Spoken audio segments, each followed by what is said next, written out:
Good afternoon. My name is Chuck Canterbury, and I'm the President of the National Fraternal Order of Police. I'd like to welcome everybody to this FOP webinar entitled Developing Future Leaders, the Art of Getting Things Done. Well, I think we all know that there's no magic wand. We hope that the information that we're going to present today will assist you in developing new leaders and assist you in getting the business of the FOP accomplished. Here's how the webinar process works. First, if you have any questions, please type any questions that you may have. If your question goes unanswered by the end of the webinar, we'll make sure that we email you a list of all the questions asked and the answers. You can find a copy of this presentation at www.fop.net/programs/education/index.shtml. For those seeking a certificate of attendance, an email will be sent to all attendees with the information on how to obtain your certificates. Today we're going to be talking about leadership. A working definition of leadership is the process of influencing others to understand and agree about what needs to be done and how to do it, and the process of facilitating individual and collective efforts to accomplish shared objectives. The processes of influencing an organized group towards accomplishing its goals. As FOP presidents and leaders, we must know what objectives that our membership have. This is one of the reasons that committee systems are so important in the FOP. In his book, Lincoln on Leadership, Donald Phillips wrote this about leadership. Leadership is leaders, inducing followers to act for certain goals that represent the values and the motivations, basically the wants and the needs of the membership, the aspirations and expectations of both the leaders and followers. Leadership is an art, and therefore there are many interpretations of what art is. Here are some of the characteristics of good leaders. When you're trying to develop a good young FOP member and bring them into leadership, these are the characteristics that you should look for. Integrity, sincerity, a sense of humor, intelligence, that they're knowledgeable, energetic, and enthusiastic. Along with those characteristics, you need somebody that's determined, approachable, somebody that you know is flexible, a good listener, somebody that's fair, make sure they're honest, and then somebody that's consistent in their message. In leadership, there are 4 identified leadership styles that we'd like to talk about today. The first one is conceptual. These are leaders who make decisions based on principles. They consider the new problem before making decisions. This works well when you get others involved, this type of leadership. The charismatic leader. These leaders take action in their own hands, relying on their own charm and their personality. This will work in a lot of situations, but it's extremely dangerous, especially if the leader is not totally informed about the needs and wants of the membership. But it is a style of leadership that can work in a number of circumstances. The systematic leader. Leaders decide to take action based on the facts and evidence and not on emotions. I'm sure it's never occurred or happened in your lodges, but the police grapevine is sometimes much faster than fiber optics. So a systematic leader must review all the facts. Those type of leaders will know what the facts are prior to making any decisions or taking any action. They will not operate based on their emotions. Then there's the intuitive leader. These leaders rely on their gut feelings. They use hunches gained from experience and information at hand. This is something we do every day in our career field. We always trust the gut feeling. We believe in that gut feeling, and most of us realize that if we are intelligent human beings that have looked at the facts and have reviewed the facts, that we will make good decisions based on our hunches or that gut feeling. This works well, especially when the leader that is involved and has been involved in setting the long-term goals or the needs of a lodge. You have to learn how to use all four of these styles in concert with one another and apply them appropriately. There needs to be a balance. And this is based on each individual and other leadership qualities, but you have to learn to use those four styles that we talked about. It's especially essential in FOP lodges. Goal setting. During the operation of a lodge, at many times you're elected to the office of president from either serving in a lower office or in a number of cases, new to the board because you think you have new ideas that you want to bring forward. At that point, one of the first things you realize is that what are the goals and objectives of my FOP? You always have your short-term goals, those things that crop up and come up in a meeting, in between meetings, but what are the long-term wants and needs of the organization? So you need to make sure that you practice some form of goal setting. Set specific goals that further the organization's goals and purposes. These must be agreed upon goals of the membership, not just you as the leader making those decisions, but they must be agreed upon by the lodge. You have to communicate with people so they have a sufficient information to know and understand what the goals are and what is expected of them. Their surprises are not necessary. Communication is a key to goal setting. As a leader in this organization, you have to delegate authority and responsibility to people and allow them to accomplish the goal. Most important factor in delegating is making sure you pick the right people. Establish a method of evaluating programs and performance by obtaining feedback. One of the things that we do as FOP leaders and in this organization is refer a number of matters to committees, Ways and Means committees, memorial committees, contract committees, those grievance committees. We work through those committee systems. As a leader, I think it's very important for you, once those committees have been established and have received their proper guidance from the board of directors, and more especially from the president, it's important for you to attend those committee meetings and get positive and negative feedback while the decisions are being made at the committee level. Why do leaders fail? First of all, they lack the technical skills. They don't know what the job is or what is required. In the FOP, there are a number of documents that you should be familiar with. First is knowing what your Constitution and bylaws says.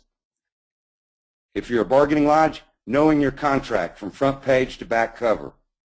It's extremely important that if you go into office without this necessary information, it's important for you as a leader to make sure that you obtain the information, know what your Constitution and bylaws says, know what your contracts say, and other documents such as the FOP ritual. Leaders fail because they lack conceptual skills. They do not know how to make a decision or analyze the problem. Biggest key to this is those type of leaders that fail also refuse to seek advice. In an FOP lodge, many things will come up over the course of a presidency. It's important that you have key people that you can seek advice from. Doesn't necessarily mean you'll always accept that advice. You'll always end up making those decisions based on your own style and your own interpretation, but the refusal to seek advice is the symbol of a failed leader. Many leaders lack human skills, interpersonal skills, and this causes a breakdown in their leadership. As an FOP leader, you have to develop good listening skills, you have to develop patience, and you have to be willing to listen to opposing views. And the failure to adapt and change for fear of taking action.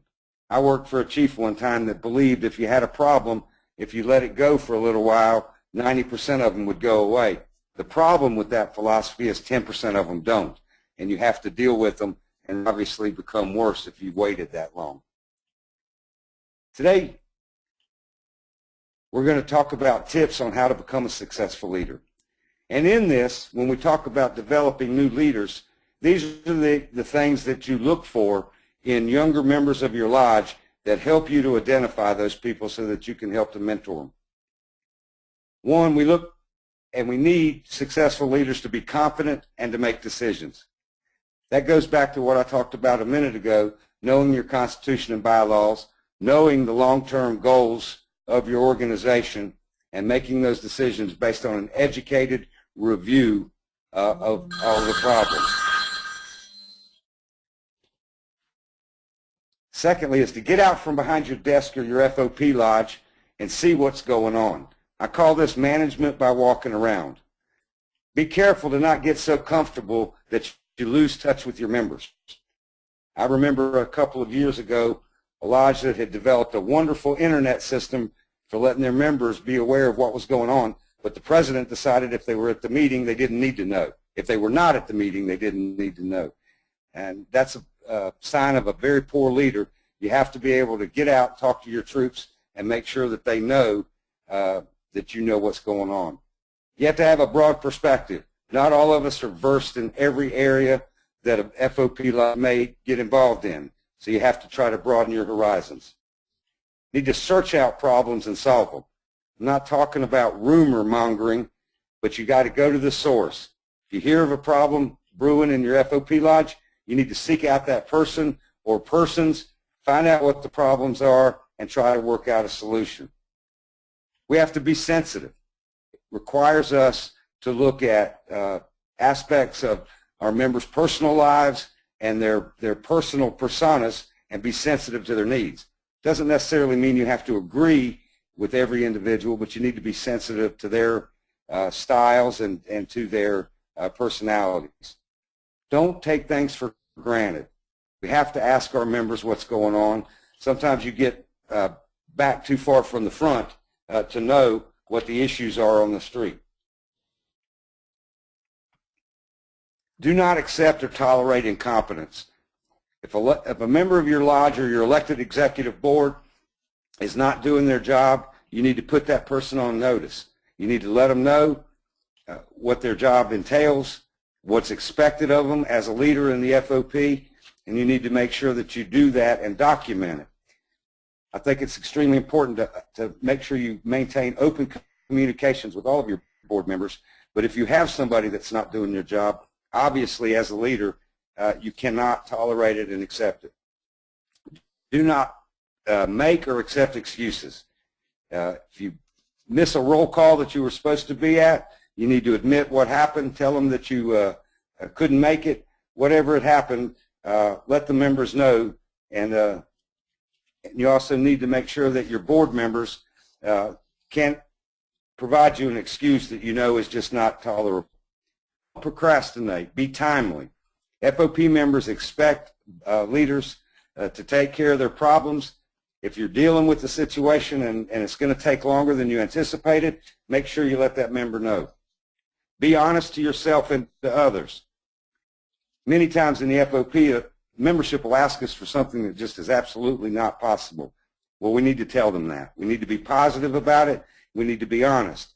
But we have to make sure that we let the members know what the truth is. And obviously, adapt to changes. And we have to be a change agent.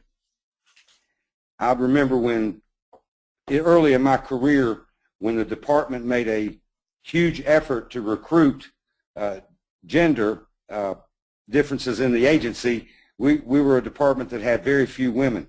When we went out, obviously the problems in the FOP came to light, and things with the department that we had never considered before, such as fitting vests for female officers. We need to take those things, adapt to the changes, and become a change agent. You have to go out and recruit members of different groups to become involved so that you can get proper feedback from your members. I think it's extremely important to make sure that you communicate with them all. Praising is also a function of a good leader. It's important that a leader reward good work and effort by praising in open and in a public way. This can be done on the lodge floor. When you have a member that's done an exceptional job, you need to recognize them. The praise should be unconditional and not connected to any criticism. You shouldn't tell them they did a great job, but you would have done it a different way. Don't overdo it or it'll lose its effect. I think many times our members shy away from praise, but it's important for us as leaders to make sure that we praise them and don't go overboard with it, but make sure that we let people know what jobs they do. It needs to be prompt, timely, and not delayed. This kind of praise should be done as quickly as possible after a good event by a member or a good decision, a good leadership activity. Make sure that you praise your board members. We all know that it's an excellent motivator, and even more so than a paycheck to some people. I don't know if that's always true, but as a human being, it's always nice when somebody recognizes the hard work that you've done. Early in my career, I studied Ken Blanchard's 1 Minute Manager. And what stuck with me for these 25 plus years that I've been in leadership in the FOP is that there are 3 simple rules that Ken Blanchard brought out into the area of management, leadership. One is the 1 minute goal setting. It's important for you as a leader to be able to review a situation very quickly, decide what you're going to do, and take action. The second is a 1 minute praising. When people that work in your FOP, work on your executive board and committees, when they do something right, make sure you let them know it. And third, Dr. Blanchard said 1 minute reprimands. When people have not done their job and the committee has not functioned properly, you need to quickly reprimand, leaving them on a high note that maybe I didn't give you enough instruction. With the added instruction, maybe you can go forward and could complete the assignment as it's been given to you. But those 3 areas that Dr. Blanchard talks about, if you'll think about it, work very good in your entire life. Set goals quickly, praise when applicable, and reprimand when applicable, leaving those members or board members on a good note when you finish. Now, this is an area that's very difficult for all of us. Criticism of you as a leader or other leaders. You have to decide whether you need to react. Do not act out of emotion. You need to remain calm. Criticism may be deserved, and you may need to make some changes. One of the most important areas to watch in the area of criticism is responding to emails. In this day and age when our emails are coming across our BlackBerries and our iPhones and iPads, we have the ability to answer very quickly. It's recommended that you take the time to make sure that you remain calm, that if you get emotional, and the bottom line is sometimes our members can throw criticism without having all the information, but it's best for you to slow down, answer that email when it's more appropriate for you to answer it in detail. If a member offers criticism, request a detailed critique so that you can see and be better informed.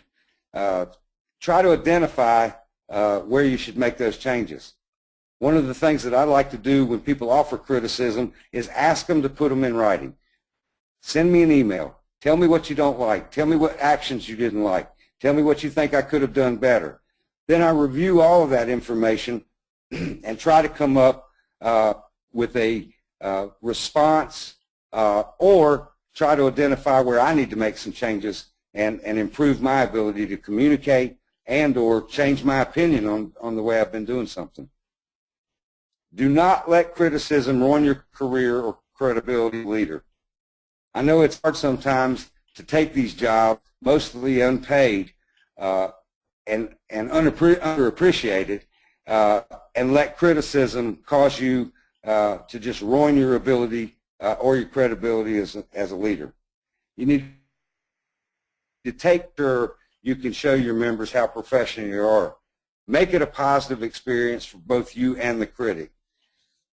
One of the key factors in this is make sure you respond with knowledge. If you respond out of memory, respond out of anger, many times you'll miss the point and miss the ability to communicate to your member in a way that will provide them at least an understanding. It may not change their opinion, but at least give them an understanding of what your decision was and why your decision was made and the background to that decision. All leaders will be criticized at one time or another. Good leaders know how to turn criticism into a positive experience. Member provides you some criticism on an area in patrol division. You've looked at it. When you were on patrol, it wasn't a problem. You didn't understand the changes in technology. You don't understand the changes in policy. So good leaders have to know how to turn that into a positive experience. You need to make sure that you get informed. Make sure you delve into the criticism, have all the facts. Secondly, in criticism, sometimes you have to determine the authority of the critic. Does that person have any effect on your leadership position? Is this a chronic complainer? I like to talk about the cronies in the lodge that like to sit at the back table and throw criticism like they're darts, but never have anything positive to say or never have an opinion on how you could have done it better. Try not to waste as much time on somebody that has no credibility. I think you still have to provide an answer, but then you can move on after you've done so. People that are credible, people that you trust, people that you understand, people that offer criticism in a professional manner requires you as a leader to do much more in-depth look to make sure that you're fully involved and have a complete understanding of their complaint. You have to analyze the nature of the criticism. Is it professional or personal? Is it objective or subjective? You need to determine if the criticism is constructive or is it just designed to undermine you. I talk about that old guy in the back of the lodge that likes to complain all the time. Engage that individual in the meetings and after the meetings. Try to make sure that whoever it is that's offering the criticism knows that you hear it, knows that you look at it, and if it's credible, that you'll do something about it. But if it's less than credible, that person needs to make sure they can change or adapt a style. Not always easy to silence a critic, but the truth is probably your most important tool when you're doing that.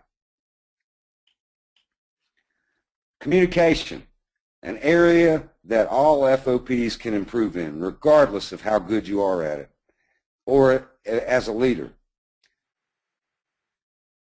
Communication is the effectiveness in leadership is dependent on your communication skills. The most important and most effective ability to perform as a leader in the communication skills are face-to-face meetings, where you can look a member in the face and talk to them and explain whatever it is that they're asking. Oral communications, the phone, much better than written emails, texting, typing, or handwritten notes. Although all of these mediums are now something that we as leaders use to advance the knowledge of the FOP, to provide updates on things in our lodges that are important, but there's nothing better than face-to-face communications. I think one of the things that the world of communication in the 21st century with emails, texting, and other forms of social media has caused is a lack of us getting out in the field, making sure that we're doing our face-to-face contacts. In the last few years, social media such as Facebook, YouTube, and Twitter have become extremely important tools. In the Ohio campaign to defeat Issue 2, President McDonald actually established a Twitter account so that he could notify members of his day-to-day actions. Although it can sometimes be time-consuming, as I traveled Ohio with Brother McDonald, the amount of interest that was generated by his twittering was phenomenal. The Facebook has become probably one of the most effective ways to notify the members of information.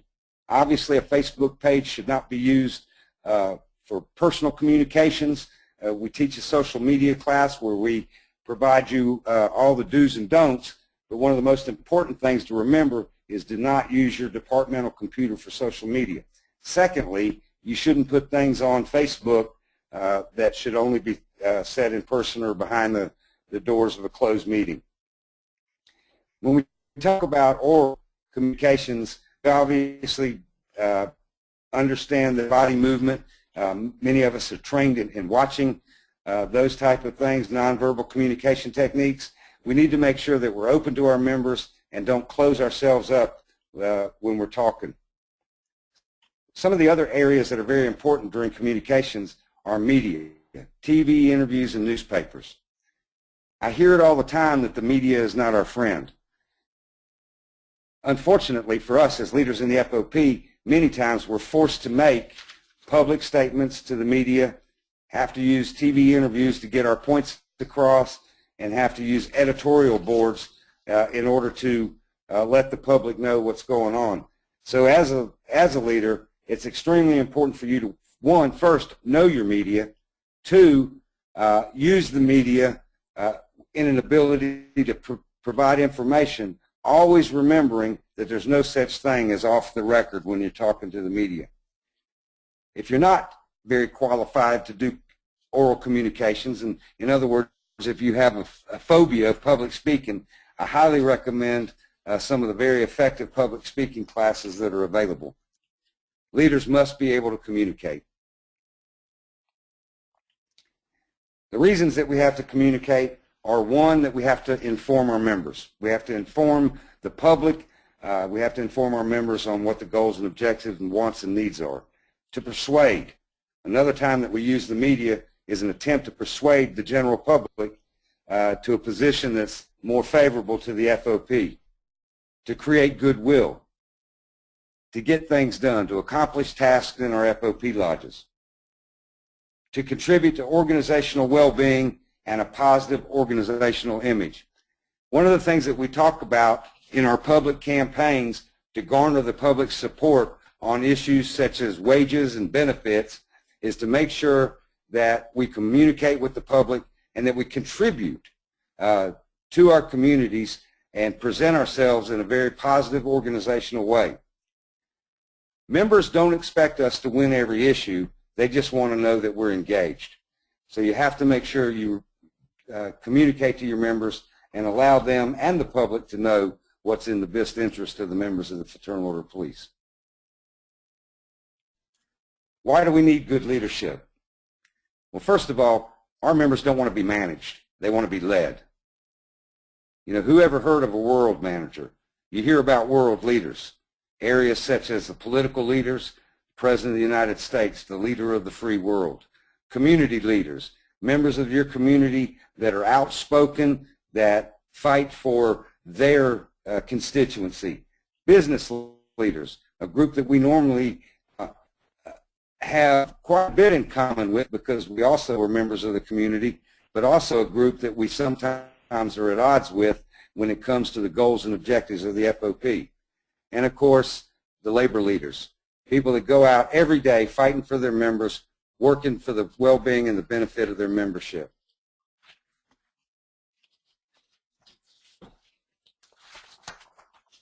Managers do things right, and leaders do the right thing. I've heard this my whole career. There's a difference between a manager and a supervisor. Very similar. A leader is innovative. They develop rather than maintain. They inspire rather than control.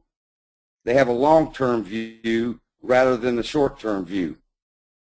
They ask what and why instead of how and when. And they challenge the status quo rather than imitate. Would you follow a leader who would say, when I want your opinion, I'll give it to you? When I tell you to jump, the only question you need to ask is how high? I'm sure some of you had supervisors that did that. If I wanted it tomorrow, I would have waited until tomorrow to ask for it. Or the famous, it's my way or the highway. Or would you rather follow somebody like General Patton who said, we herd sheep, we drive cattle, we lead people. Lead me, follow me, or get out of my way.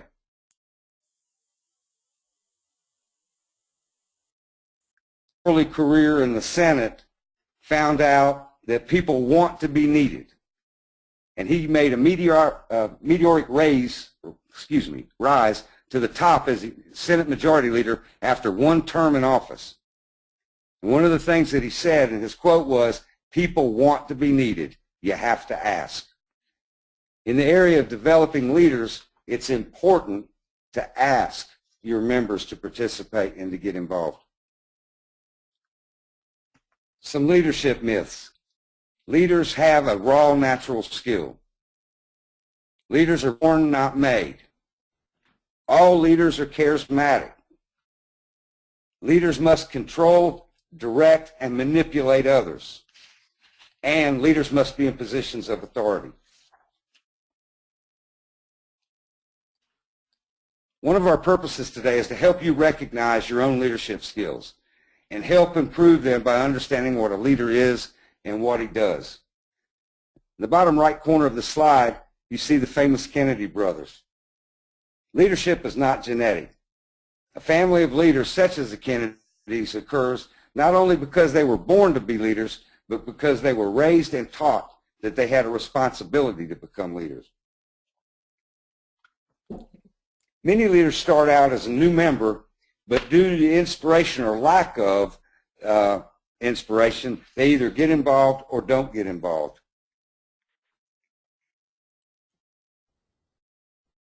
President Eisenhower said, "Leadership is the art of getting someone else to do something you want done because he wants to do it." I think it goes quite in line with what Lyndon Johnson said, is people want to be asked. President Harry Truman, a president that nobody could say was actually charismatic, said, "I learned that a great leader is a man who has the ability to get other people to do what they don't do and to like it."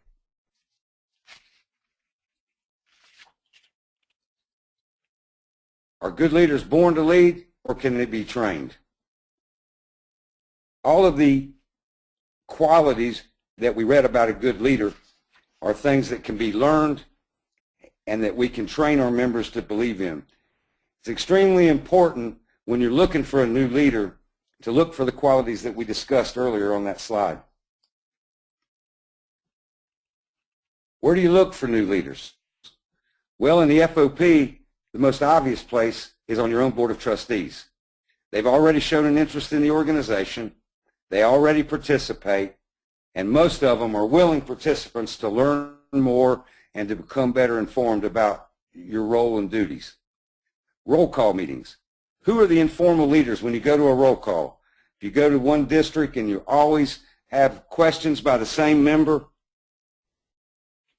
always wants to know what's going on, always wants to be informed, that's a potential leader that you need to look for.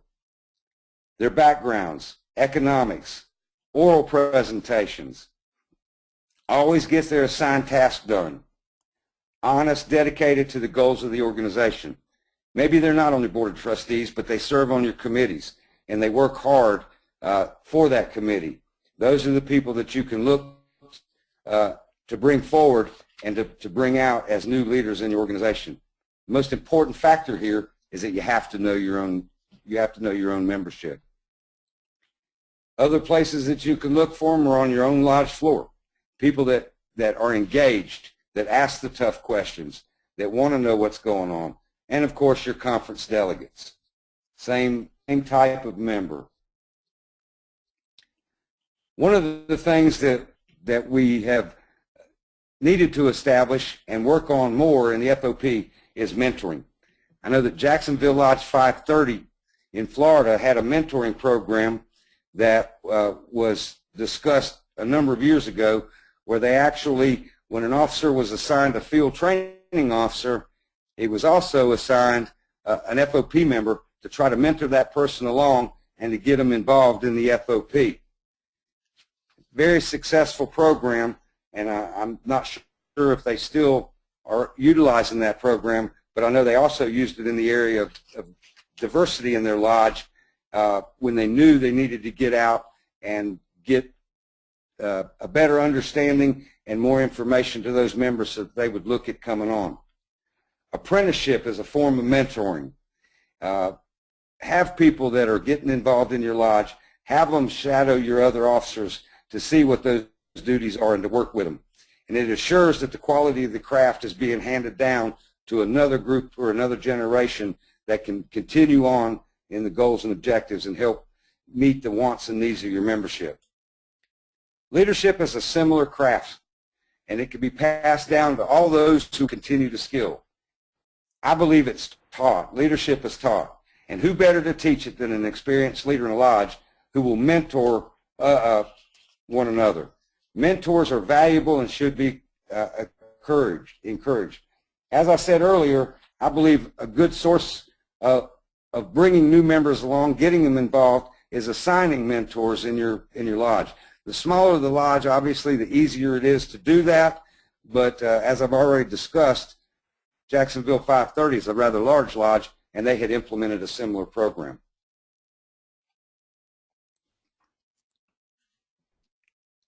Mentoring is a mutual relationship in which an experienced leader imparts his knowledge.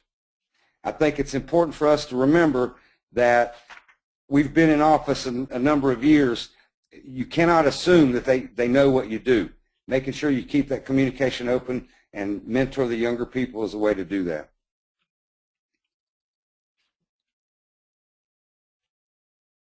Mentoring should be used to effectively recruit and retain new leaders in your organization.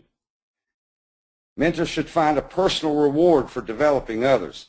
When you have a mentoring program in your lodge, you need to make sure that you have people that have the wants and needs of your membership at heart, and they have to be knowledgeable of the leadership practices of the lodge. Mentoring enhances the effectiveness of leaders. If an individual is mentored and you've discussed and opened up the operation of a lodge and the operation of the duties, that person is much more inclined to get involved. It obviously helps their effectiveness when they move into leadership positions. They learn from mentoring others, people that have been long-serving committee chair and are may or may not be on your board of directors. It's important to learn from those skills and to have those people mentoring other people. Identify future leaders in your organization and nurture them. I've already discussed the best way to find these people are in face-to-face meetings, roll calls, and your lodge meetings, and it's the people that ask well thought out questions and want the information. You have to research them, find out the quality of their work on the street. In my opinion, people that are known as good police officers make good leaders. And the same goals and objectives that you would look for in a good street cop are people that can move forward and work in your lodges. And remember that your mentors are role models. You don't want to pick somebody on your board just because they got elected and make them a mentor. It's got to be somebody that has a positive attitude and wants to work to help develop future leaders. The benefit, I believe that mentoring improves the chances of success in gaining competency and avoiding failure. You see this especially in lodges that members predominantly work themselves up from either sergeant at arms or conductor, second vice president, and then hold the different variety of offices during a career. Assist in setting goals and setting career paths. When you have young members that are looking to get involved in the FOP, it's important for you as a leader to make sure that you help them in setting their goals and getting them the proper information so they can help move up in their career paths as a leader in the FOP. Another benefit of mentoring is encouraging professional growth. I think it's extremely important to provide any kind of training that we can to our members. It's why this webinar program became a reality. It needed another medium to make sure that we could get information out. We're hoping that it's going to be a strong success. The National FOP also offers a number of other opportunities, such as Leadership Matters and our basic seminars on collective bargaining, and even our advanced seminars on collective bargaining. I think that by allowing someone to be mentored, it gives a young leader confidence, and it gives them a connection to the organization. Self-confidence is important as being a leader in the organization. Building a strong lodge. You must have a strong FOP behind you if you're going to carry out your job as a leader. Your attitude and the efforts you put into your position is what really counts. As I said earlier, our members don't believe that we will win every fight or every issue, but they just want to know that we're involved and that we've put out every bit of attitude and effort that we could in order to make our position count. You know, it should be a privilege for your fellow associates to be active FOP members. The guys that you work with, the guys and gals that you work with, should want to be associated with the FOP due to your leadership style. They need to be see your enthusiasm, which want to allow them to be active members who attend meetings and are willing to pay their dues. Enthusiasm and sincerity are contagious. The key to this is communication. It's vital. Making sure that your members are notified of your meeting dates, that they know the information that's going to be put out there, that they know what the wants and needs of the FOP are. One of the most important things is not believing that if a member wants to know something, they'll come to a meeting. In today's age, it's very important for us to make sure that we continue to communicate. Not everyone will be as active as you are in your FOP, but we still have a responsibility to make sure that we're providing them the information. Getting new members, how you can build the FOP. Obviously, the most important aspect in growing an FOP or having somebody to come into the FOP is for members to introduce themselves to new members and make them feel welcome. Early on in a career, the mentoring program, if you assign somebody to talk to them about the FOP, when they're first out on the street, talk about the benefits of legal defense and having somebody that will help protect their rights, it's important that that get developed early on in a career.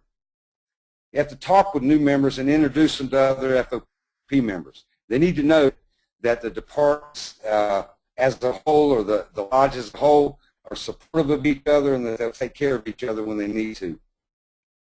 Make members 100%. Explain the FOP programs. Tell them what the benefits are. Tell them what the training seminars are. And most especially, providing them with the knowledge about the legal defense plan and other benefits to your FOP lodge. To do that, obviously, you have to be knowledgeable and you have to make sure that you educate yourself so that you can answer all of those questions. To do that, you got to have assistance. You need to select, train, and mentor new leaders to help carry that water. The larger lodges that have full-time reps or field reps, it's important for them to get out and talk with the troops and make sure that they know what's available through the lodge and who the leadership is in the lodge. Know your lodge members. It's extremely important to know who your members are. You got to keep up with the date, you got to keep up to date with lodge news and activities. When you know your lodge, you'll shine as a leader. It's important that you represent your lodge at conferences, conventions, and governmental functions. I think one of the most important things that you can do as a lodge leader is to become involved with the greater lodge leadership at the state and the national levels. In other words, participating with other leaders of the same level and in your state and national lodges, you can learn perspectives and other methods that have helped those people aspire to those other jobs. It's extremely important to network. Knowing the members in your lodge by name and what kind of people they are. That works really well in small lodges, but making sure that you have key people in all of the areas that you represent so that you can obtain the proper feedback is essential. We talked about this in another header. Keep members informed. Obviously, urging them to attend meetings and participate in activities is important. You need to post news and changes on bulletin boards and newsletters when available. In this area, a number of lodges have started posting everything on their website. It's a wonderful tool, but I don't think it should be used exclusively because you just have a number of members that just will not go to your website. That's why Facebook and other social media outlets are important. Obviously, do not recommend posting lodge news in an open public forum, but if your members are in a closed group on Facebook, it's a wonderful tool for getting that information out. Remember that you're a link between your members in the FOP State Lodge and the National Lodge. It's important for them to get the information. They shouldn't wait for a national journal to find out what's going on.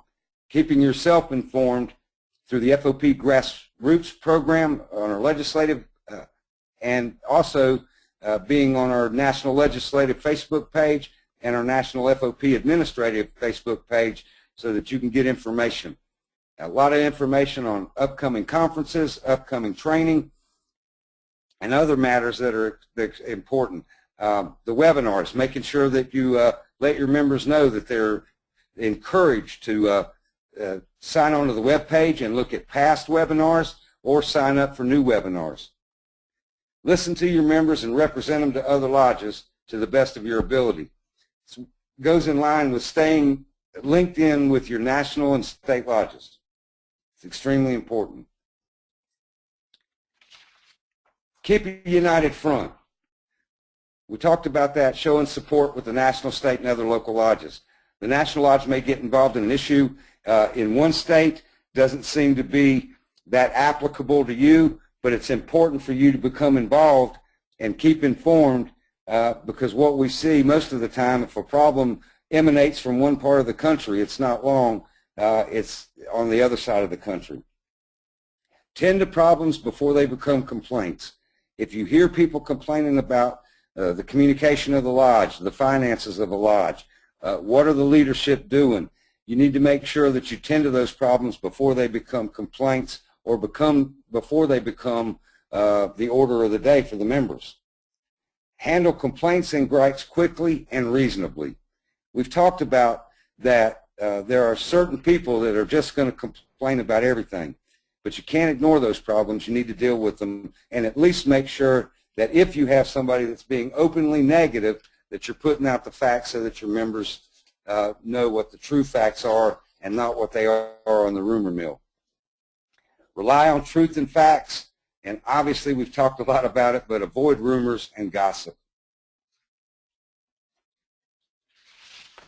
One of the most important things and one of the easiest ways to get in trouble as a leader is to not abide by the FOP rules. I've said it once, in just about every class I've ever taught, is that the most important thing that you have to know is your Constitution and bylaw, your contract if you have it, your grievance procedures, and your Roberts Rules. It's essential as a good leader that you know what your Constitution and bylaw says and that you follow that you know what your contract says and that you're enforcing that, and how to effectively handle your lodge meetings requires you to have a working knowledge of Roberts Rules. Maintain good relations with other lodge leaders. Open communications, executive board meetings I think are important so that you can communicate as the goals and objectives as the president or the leader in your lodge. If you're not a president, I think you should encourage your president to have executive board meetings so that you can maintain a good open communication with the other people charged with running your lodge. You need to educate your members on the rules of the lodge. I know at meetings that are being held specifically for an issue, that meetings can very quickly get out of hand if your members don't know what the rules of the lodge are. If you have a meeting such as that, you need to make sure that you set the tone at the start of the meeting and let the members know what the rules are when you're running the meeting. You have to be attentive to rule violations and take corrective action. You have somebody in the back of the room that continuously jumps up and objects without seeking the floor. You need to make sure that you take care of that very quickly to restore order and make sure that you're able to get the communications and done. When General Roberts created Roberts Rules, his whole goal was to make sure that organizations such as the FOP had a way to orderly, quickly, and fairly handle the business of an organization. So it's important that you follow those. If disciplinary action is required, be fair and just. As our oath of office, we talk about being fair and just to all. It's important that discipline in an FOP lodge be handled in the most open and fair manner that you can do. And obviously, you need to record any action and any document that you used in order to do so. This block of instruction was meant to inform you guys about the different concepts of leadership. It obviously wasn't meant to be a definitive work on everything a leader does or what he needs to know. We want to attract people who have the ability to lead, then inform them of what they need to do to prepare to lead others and get the job done. As an FOP leader, it's extremely important for us to cultivate the next generation of leaders so that we, as the current leaders, can make sure that we leave the FOP in qualified hands when we no longer are able or desire to seek office. I know that this is a consistent problem around the country. It's very difficult to find young people that want to move up into your FOP lodge, but some of the things that we talked about today that are important are the mentoring, the communication, and making sure that you as a leader do everything you can in the most fair and open manner. I want to thank everybody for participating today. This is the first webinar that I've actually done. Sometimes it's like doing a radio show without any feedback, but I want to tell you how much I appreciate you participating. And as we said earlier, if you have questions and we haven't been able to get to them, please continue to send those questions, and once we get them answered, we'll email you a list of all the questions and the answers. Obviously, you can find this program at the www.fop.net, and we'll have it recorded and it'll be online. And for those of you that are seeking a certificate of attendance, an email will be sent to all with information on how to obtain those. Again, I want to thank you for participating. I noticed we have about 55 people that are still on, and I appreciate your 55 or so minutes with me. Ask you to continue to follow the webinar schedule and encourage you to get other people involved in the webinars. And with that, I'll say good afternoon. Thanks a lot. God bless you.